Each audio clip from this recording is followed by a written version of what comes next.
এই পৃথিবীতে প্রায় সবাই একজন আরেকজনের উপরে বিশ্বাস রাখে, কিন্তু নিজের উপরে বিশ্বাস খুব কম মানুষই রাখে। অপরিচিত কেউ কোনো কিছু বললে সেটাকে আমরা বিশ্বাস করতে পারি, টিভির নিউজে যা যা বলছে সেগুলোকেও আমরা বিশ্বাস করতে পারি, আমাদের আশেপাশের লোকজন যে যা বলছে সে সবকেও আমরা বিশ্বাস করতে পারি। কিন্তু তোমার স্বপ্নটি একদিন সত্যি হবে, তোমার মন যখন তোমাকে এই কথাটি বলে তখন সেটা তুমি বিশ্বাস করতে পারো না। তুই এটা করতে পারবি না, তোর ভেতরে এতটা ট্যালেন্ট নেই, চেষ্টা করতে গেলে তুই হেরে যাবি। সবাই যখন এই কথাগুলোকে বলে সেগুলোকেও তুমি বিশ্বাস করতে পারছো, কিন্তু তোমার ভেতর থেকে যে আওয়াজটি আসছে সেটাকে কেন তুমি বিশ্বাস করতে পারছো না? তুমি জীবনে অবশ্যই কিছু না কিছু অর্জন করতে পারবে, নিজের উপরে এইটুকু বিশ্বাস কেন তুমি ধরে রাখতে পারছো না?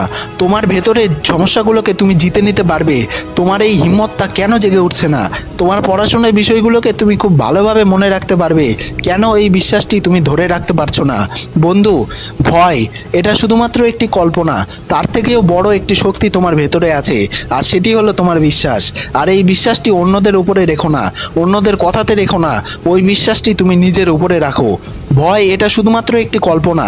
কেউ ভয় পাচ্ছে আজকে তার জীবনে কি কি ঘটছে সেগুলোকে দেখে, কেউ ভয় পাচ্ছে ভবিষ্যতে তার জীবনে কি কি ঘটতে চলেছে সেগুলোর কথা ভেবে।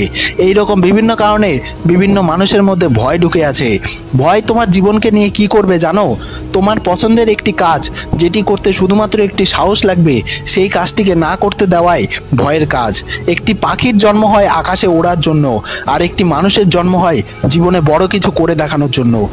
পাখিরা আকাশে উঠতে পারবে না এটা আমরা কেউই বিশ্বাস করব না, কারণ পাখিদের মধ্যে স্পেশালিটি হলো আকাশে ওড়া। ঠিক একইভাবে তোমার স্পেশালিটি হলো এই জীবনে বড় কিছু হাসিল করা। একটি পাখি এখন উঠতে পারছে না এর মানে এই নয় যে সে কখনোই আকাশে উঠতে পারবে না। ঠিক একইভাবে তুমি আজকে বারবার হেরে যাচ্ছ বলে এই নয় যে তুমি কখনোই জিততে পারবে না।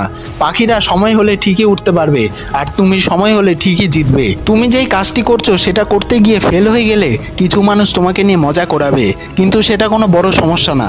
সবাই তোমাকে নিয়ে মজা করছে বলে তুমি তোমার স্বপ্নটিকে ছেড়ে দিও না।